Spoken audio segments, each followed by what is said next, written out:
Donald Trump के बयानात पर आपसे बात करना चाहेंगे, जिन्होंने नेतन्याहू की मौजूदगी में एक बयान दिया है। तमाम जो इस गज़ा पीस मुआहदे के अंदर शामिल मुस्लिम ममालिक हैं, 57 ममालिक, उनके बिहाफ के ऊपर ऐसा नज़र आता है कि वो ये बयान दे रहे हैं कि वो ये ममालिक गज़ा में जाना चाहते हैं और हमास को मिटाना चाहते हैं। कैसे देख रही हैं उनके इस रीसेंट स्टेटमेंट को?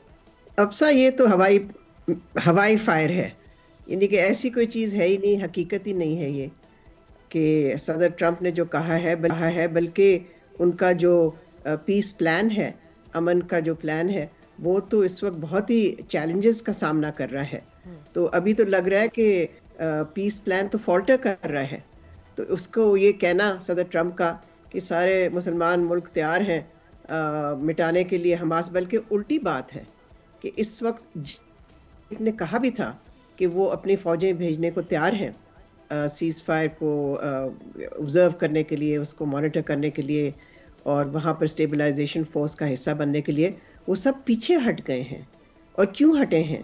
हटे इसलिए हैं कि जो मैंडेट है इस फ़ोर्स का, स्टेबलाइजेशन फ़ोर्स का, उसमें कोई क्लैरिटी नहीं है और कोई मुस्लिम ममालिक इस वक्त तैयार नहीं है कि वो वहाँ जाके गाज़ा में हमास को डिसआर्म करे। तो जो सदर ट्रंप ने कहा है वो तो बिल्कुल ही दुरुस्त बात नहीं है।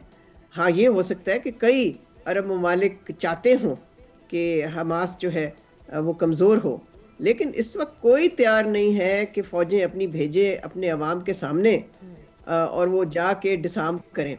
देखिए, इस वक्त जो पीस प्लान है वो मैं नहीं समझती कि इज़राइल इस मीटिंग के बाद, ट्रंप की मीटिंग के बाद, इज़राइल की तरफ से कोई ऐसा इशारा हुआ है जिससे कि नज़र आए कि वो इंटरेस्टेड है अमन में, बल्कि उल्टा है कि नेतन्याहू ने तो सदर ट्रंप को तो ये कहा है कि आप ईरान पे फिर हमारे साथ मिलके हमला करें। तो वो तो अटेंशन डाइवर्ट कर रहे हैं किसी और तरफ। तो मैं समझती हूँ कि इस वक्त Gaza plan is in deep trouble, it is faltering, और जब तक ये इस पे कंसेंसस नहीं होगा बिटवीन द वेरियस पार्टीज़, और दो पार्टीज़ हैं ना इसकी, तो हमास और इज़राइल, तो अगर उनमें एग्रीमेंट नहीं होती, और दूसरा ये कि सदर Trump he can not force and impose a solution. Subscribe करें और बेल दबाएं ताकि कोई खबर रह न जाए।